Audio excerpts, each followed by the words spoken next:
आज के इस वीडियो में देखो हम लोग कवर करेंगे नेशनलिज्म इन इंडिया। ओके, तो इसको कंप्लीट हम लोग 5 लेक्चर्स में कंप्लीट करेंगे।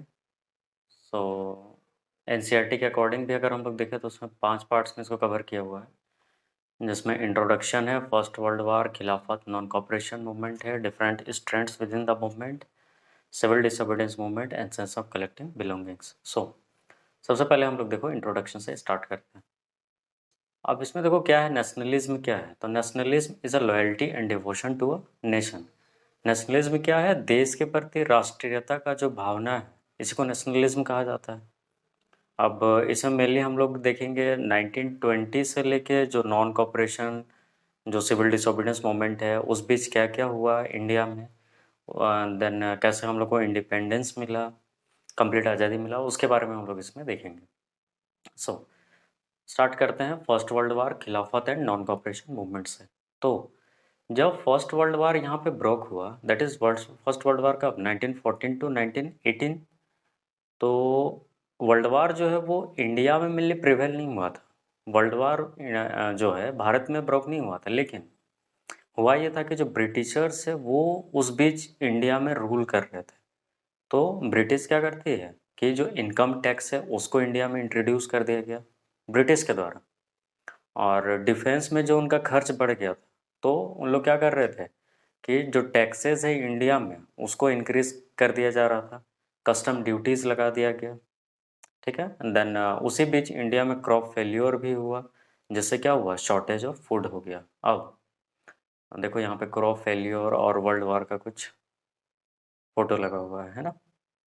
अब जो फर्स्ट वर्ल्ड वार हुआ, उससे भारत में एक बहुत ही ज़्यादा हार्डशिप का टाइम स्टार्ट हो गया, जो कि हम लोग बोल सकते हैं 1913 से 18 के बीच में जो इंडिया का कंडीशन था वो बहुत ज़्यादा क्रिटिकल हो गया था। और लोगों को लग रहा था कि वर्ल्ड वार जो है वो ख़त्म होने के बाद ये सब कुछ ख़त्म हो जाएगा, बट ऐसा कुछ हुआ नहीं। अब इस टाइम पे इंडिया को ज़रूरत था कि एक वैसा लीडर उन लोग के बीच आए जो इस परिस्थिति से, इस मुसीबत से उन लोग को बाहर निकाले। तो गांधी जी 1915 में साउथ अफ्रीका से इंडिया वापस आते हैं। वो वहाँ पे क्या कर रहे थे कि साउथ अफ्रीका में भी वो आइडिया ऑफ सत्याग्रह के कॉन्सेप्ट को इम्प्लीमेंट कर रहे थे, और वो वहाँ पे काफ़ी सक्सेसफुल भी था। तो इंडिया में आने के बाद गांधी जी जो आइडिया ऑफ सत्याग्रह है उसको मेनली 3 जगह पे इम्प्लीमेंट करते हैं। जैसे यहाँ पे तुम लोग देख पा रहे हो, चंपारण में 1916 में चंपारण में आइडिया ऑफ सत्याग्रह को वो इम्प्लीमेंट करते हैं। ओके, और इसमें क्या था इसमें कि उन लोगों को इंडिगो का प्लांटेशन कराया जा रहा था। बिहार के डिस्ट्रिक्ट है ना, यहाँ पे उन लोगों को इंडिगो का खेती कराया जा रहा था, जिसके ओपोज में गांधी जी क्या करते हैं, चंपारण मूवमेंट करते हैं 1916 में। उसी तरह से 1917 में खेड़ा मूवमेंट, गुजरात में जो है क्या किया जा रहा था, लैंड रेवेन्यू बहुत ज़्यादा उन लोगों का बढ़ा दिया गया था। गांधी जी के अंडर हम लोग क्या करेंगे, गांधी जी के लीडरशिप में इस लैंड रेवेन्यू को कम किया जाएगा। तो गांधी जी ने 1917 में खेड़ा मूवमेंट में आइडिया ऑफ सत्याग्रह को इम्प्लीमेंट किया। देन 1918 में अहमदाबाद मेल स्ट्राइक, इसमें क्या हुआ था कि लो वेजेस पे वर्कर्स को वहाँ पे काम कराया जा रहा था। तो गांधी जी के लीडरशिप में क्या मानना जा रहा था कि जो उनका वेजेस है उसको बढ़ाया जाए। अब जो आइडिया ऑफ सत्याग्रह लगता है, इसको ओपोज करने के लिए ब्रिटिश क्या करता है, रॉलेट एक्ट इम्प्लीमेंट करता है। ओके, देखो इसको एक कहानी के फॉर्मेट में देखते जाना, किसमें क्या हो रहा है। सबसे पहले कि क्या, वर्ल्ड वॉर, देन उसको अपोज करने के लिए गांधी जी सत्याग्रह मूवमेंट लगाए। देन ब्रिटिशर्स क्या इम्प्लीमेंट कर रहा है, रॉलेट एक्ट। अब इस एक्ट के अकॉर्डिंग क्या था कि ब्रिटिश ऑफिसर्स जो था वो किसी भी इंडियन पॉलिटिकल लीडर को 2 साल की जेल में डाल सकता है बिना किसी ट्रायल के। अब इसका एम क्या था कि वो लोग डिस्ट्रॉय करना चाह रहे थे जो मूवमेंट चल रहा था। ओके, अब बहुत सारे इंडियंस जो है उसको ब्लैक लॉ कह रहा था। क्यों? क्योंकि ये ह्यूमन राइट्स के अगेंस्ट था, है ना। अब गांधी जी रॉलेट सत्याग्रह के आइडिया के साथ वापस आते हैं 1919 में, जिसमें क्या किया गया, 6 अप्रैल 1919 में हड़ताल ऑर्गेनाइज किया गया, शॉप्स जो था दुकान उन सबको बंद कर दिया गया। ये इंडियंस के द्वारा हो रहा है ना। रैलीज ऑर्गेनाइज किया गया और लोग क्या है स्ट्राइक पे चले गए। ओके, अब रॉलेट एक्ट के बाद जो इंडिया ये सब चीज़ें कर रहा था, इसको अपोज करने के लिए क्या ब्रिटिशर्स के द्वारा मार्शल लॉ लगा दिया जाता है। अब मार्शल लॉ क्या, रॉलेट सत्याग्रह को क्रश करने के लिए। रॉलेट सत्याग्रह कौन, गांधी जी इम्प्लीमेंट किए थे, देखिए यहाँ पे तुम लोग, है ना। तो इसको क्रश करने के लिए, इसको बंद करने के लिए, रॉलेट सत्याग्रह को बंद करने के लिए मार्शल लॉ लगा दिया गया। अब इसमें होता क्या था कि जो हाईएस्ट रैंकिंग ऑफिसर था ब्रिटिशर्स का, उसके पास राइट होगा कि वो खुद से डिसीजन ले सकता है। और उस वक्त जब ये मार्शल लॉ लगा गया था तो उस समय जनरल कौन थे, जनरल डायर, और वो इस कमांड को लेते हैं। और 13 अप्रैल 1919 को क्या करते हैं, जालियांवाला बाग में, जो कि अमृतसर में है, वहाँ पे बैसाखी का मेला लगता है हर साल। लोग वहाँ पे एंजॉय करने आया था। और जनरल डायर क्या करता है, सारे एग्जिट पॉइंट्स को बंद करके वहाँ पे फायर ओपन कर देता है, जिससे हंड्रेड्स ऑफ इंडियंस जो है वो उनका डेथ होता है। ओके, अब इंडियंस क्या करते हैं कि वो गवर्नमेंट बिल्डिंग्स पे अटैक करना स्टार्ट करते हैं, ठीक है, इस मार्शल लॉ को अपोज करने के लिए, है ना। तो इसके साथ स्टार्ट होता है नॉन कॉपरेशन मूवमेंट। अब गांधी जी एक किताब लिखते हैं, हिंद स्वराज, और उसमें वो ये मेंशन करते हैं कि ब्रिटिशर्स इंडिया में रूल कर रहा है, और ऐसा इसलिए हो रहा है क्योंकि इंडियंस उनको ऐसा करने दे रहे हैं। जब इंडियंस जो है उनको कॉपरेट करना बंद कर देंगे तो 1 साल के अंदर अंदर जो है भारत को आज़ादी मिल जाएगा। ऐसा गांधी जी उस किताब में, हिंद स्वराज बुक में मेंशन करते हैं। तो इसके लिए एक मास मूवमेंट का ज़रूरत था। मास मूवमेंट मीन्स हिंदू मुस्लिम सभी को एक साथ लेके आना था। तो सभी को एक साथ लाने के लिए गांधी जी क्या करते हैं, मुस्लिम लीडर्स मोहम्मद अली और शौकत अली से मिलते हैं। और बाद में फिर इसका नाम चेंज करके क्या हो जाता है, नॉन कॉपरेशन खिलाफत मूवमेंट। ओके, अब इस मूवमेंट में डिफरेंट स्ट्रेंड्स क्या क्या था, लोगों का मान्यता क्या था, लोग क्या मान रहे थे इस मूवमेंट के बारे में। तो नॉन कॉपरेशन खिलाफत मूवमेंट जो है वो गांधी जी, मोहम्मद अली और शौकत अली के द्वारा लॉन्च किया गया था 1921। इसमें बहुत सारे सोशल ग्रुप्स जो थे वो पार्टिसिपेट किए थे। और सभी को इंटरप्रेट क्या कर रहे थे, स्वराज, मीनिंग ऑफ स्वराज को सभी लोग अपने अपने तरीके से इंटरप्रेट कर रहे थे। अब इसमें क्या था कि टाउन्स और सिटीज़ में लोग जो थे वो खादी को यूज़ करना शुरू कर दिए थे इंडिया में, है ना। गवर्नमेंट सर्वेंट्स जो थे वो लोग गवर्नमेंट जॉब, जैसे जो ब्रिटिश के गवर्नमेंट जॉब था उसको छोड़ रहे थे। हेडमास्टर्स और टीचर्स जो थे वो रिज़ाइन कर रहे थे। थाउजेंड्स ऑफ स्टूडेंट जो थे वो गवर्नमेंट स्कूल को छोड़ रहे थे। लॉयर्स जो थे वो लीगल प्रैक्टिस को छोड़ रहे थे। देन फॉरेन गुड्स को बाइकआउट किया गया, और बहुत सारे फॉरेन क्लोथ्स को जो है बॉनफायर में जला भी दिया गया। ये सिचुएशन किधर क्रिएट हो रहा है, टाउन्स एंड सिटीज़ में, ठीक है। हम लोग देखो देखते हैं इस मूवमेंट का स्लो डाउन का कारण क्या था, कि जो ये मूवमेंट है ये अपना मोमेंटम लूज़ कर गया। उसके पीछे कारण क्या था, तो कारण ये था कि अब क्लोथ्स को हम लोग बाइकआउट तो कर रहे हैं, लेकिन खादी तो बहुत ज़्यादा एक्सपेंसिव था। अब इससे क्या कि जो पुअर कैटेगरी के लोग थे वो इसको बाई करने में सक्षम नहीं हो रहे थे। और ठीक है, हम लोग इंस्टीट्यूशंस को बाइकआउट कर रहे हैं, बट इंडिया में उस वक्त इंडियन इंस्टीट्यूशंस का भी कमी था, जिस वजह से जो लोग हैं वो इस बॉयकॉट को धीरे धीरे स्टॉप कर देते हैं, रोक देते हैं, है ना। अब rebellion in the country side क्या था,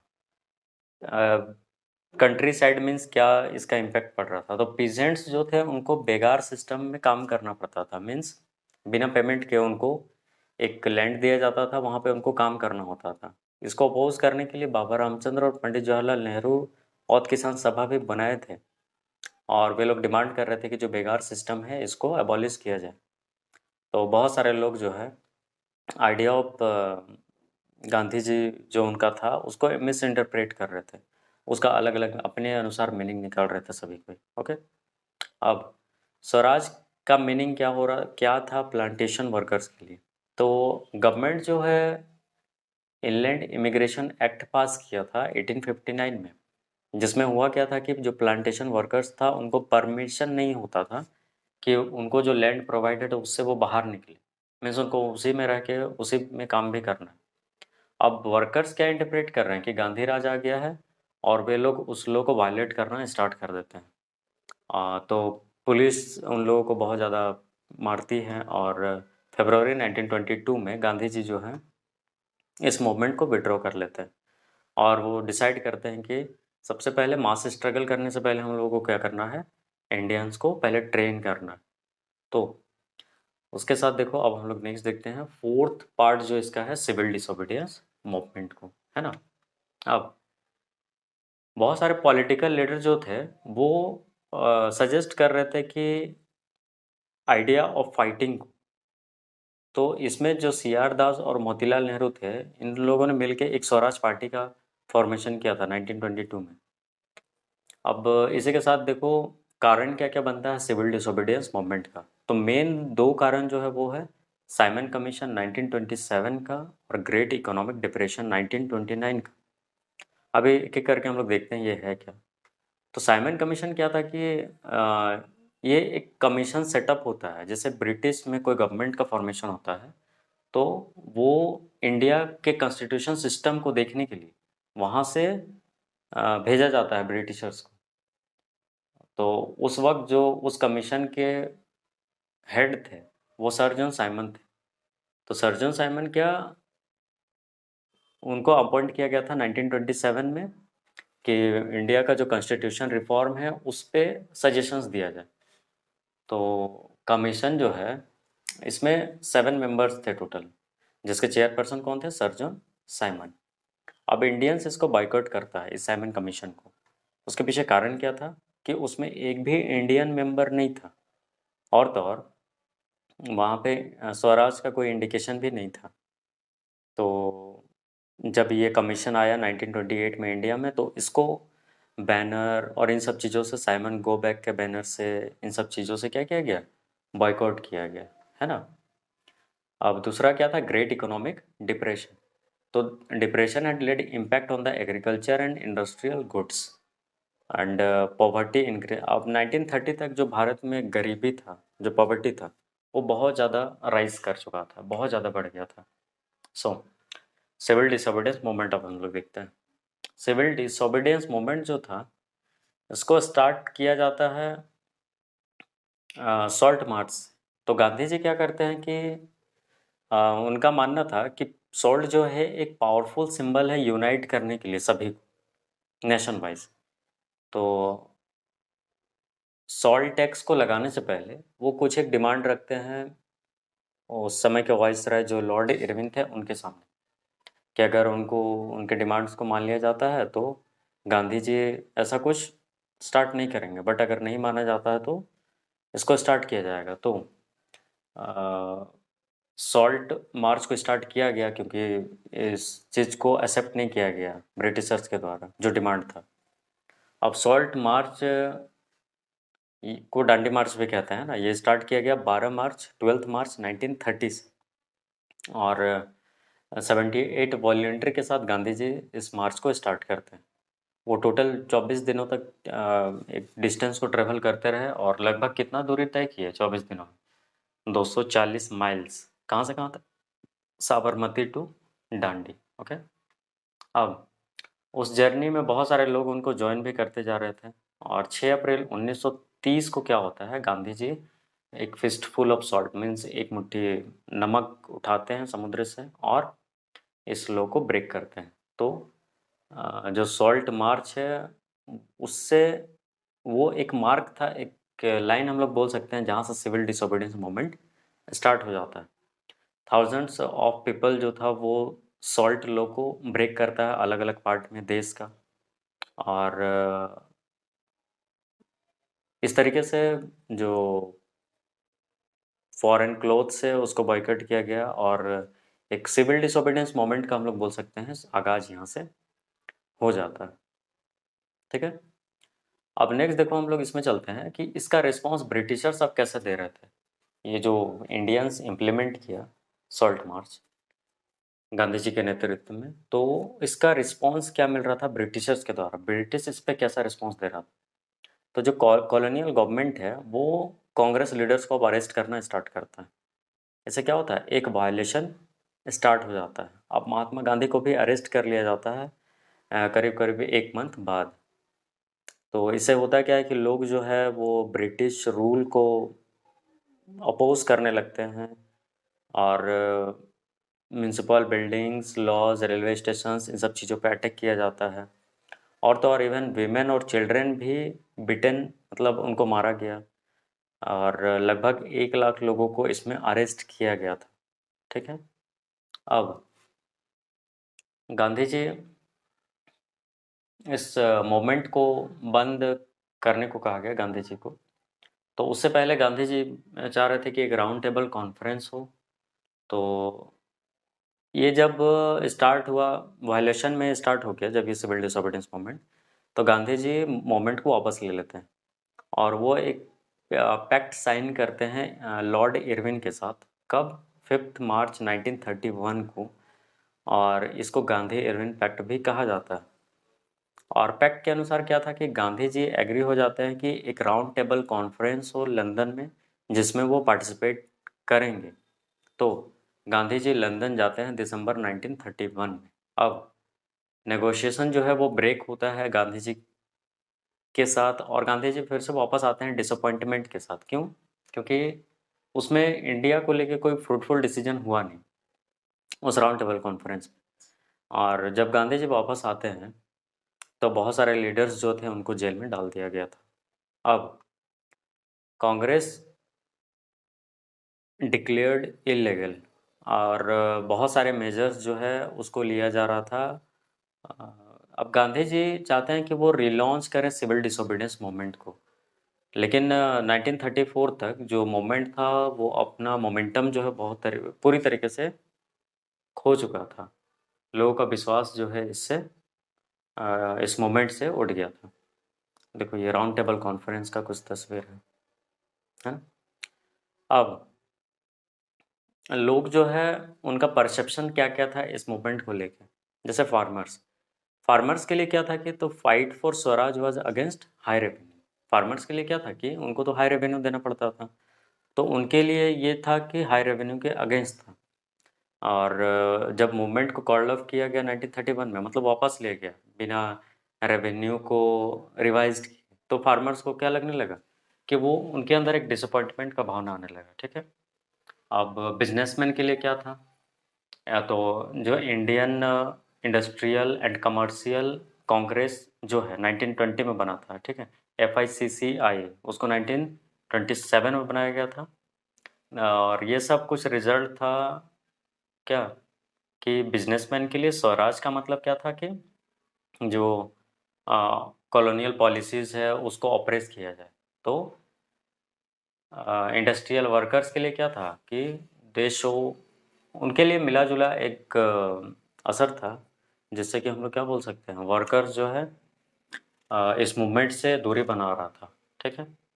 और तो और विमेंस का भी पार्टिसिपेशन हुआ था फर्स्ट टाइम हुआ था सिविल डिसोबीडियंस मूवमेंट से। इससे पहले किसी भी मूवमेंट में विमेंस का पार्टिसिपेशन नहीं हुआ था।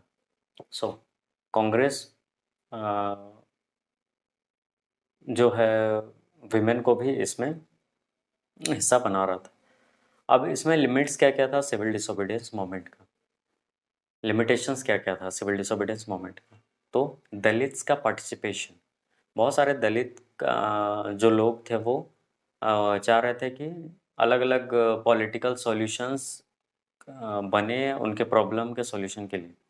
वो लोग डिमांड क्या कर रहे थे कि उनके लिए रिजर्व सीट्स रखा जाए एजुकेशन इंस्टीट्यूशंस में, और सेपरेट इलेक्टोरेट बनाया जाए। ठीक है। तो डॉक्टर BR अम्बेडकर जो है वो एक ऑर्गेनाइज करते हैं दलित के लिए डिप्रेस्ड क्लास एसोसिएशन 1930 में। तो नॉन कॉपरेशन खिलाफत मूवमेंट के डिक्लाइन के बाद एक लार्ज सेक्शन ऑफ मुस्लिम्स जो थे वो अलाइनेटेड हो रहे थे कांग्रेस से। ठीक है। अब finally sense of collective belongings आता कैसे, ये हम लोग देखते हैं इसके 5th पार्ट में, है ना। देखो, सेंस ऑफ कलेक्टिव बिलोंगिंग्स के लिए जो नेशनलिज्म था इसको स्प्रेड किया गया जब लोगों को बिलीव होने लगा कि वो लोग सभी एक राष्ट्र के हिस्सा है, एक राष्ट्र का हिस्सा है सभी। वो लोग डिस्कवर क्या करने लगे कि यूनाइट, एकता को समझने लगे, तो एक मास्टर स्ट्रगल का रूप लेने लगा।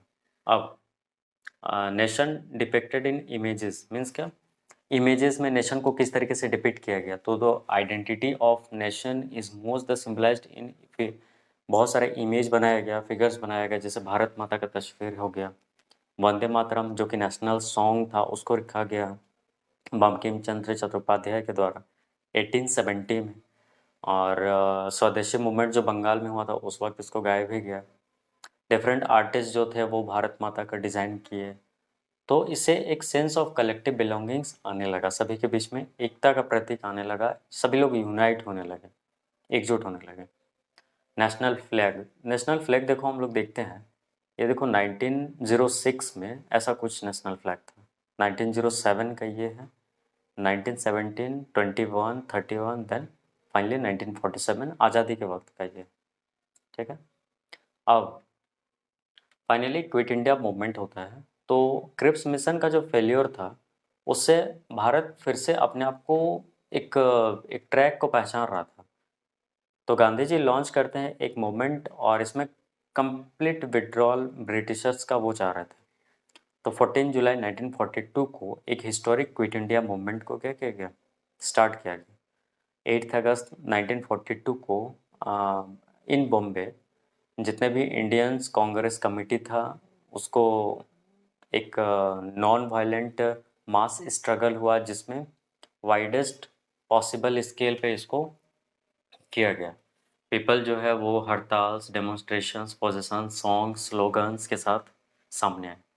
तो फाइनली होता क्या है कि इसी के साथ भारत को आज़ादी मिल जाता है। तो आज़ादी के दिन पंडित जवाहरलाल नेहरू 15 अगस्त 1947 को एक स्पीच देते हैं। वो क्या कि at the stroke of the midnight hours when the world sleeps India will awake to life and freedom. और इसके साथ हम लोग आज़ाद भारत में प्रवेश कर जाते हैं, ठीक है। सो लाइक शेयर सब्सक्राइब भी तुम लोग करते रहो इसको, और पीडीएफ से हेल्प हो रहा है तो नोट भी इसका बनाते जाना, ठीक है ना। ओके देन, इस पार्ट के लिए इतना रहने देते हैं, तब तक के लिए थैंक यू, मिलते हैं नेक्स्ट वीडियो में।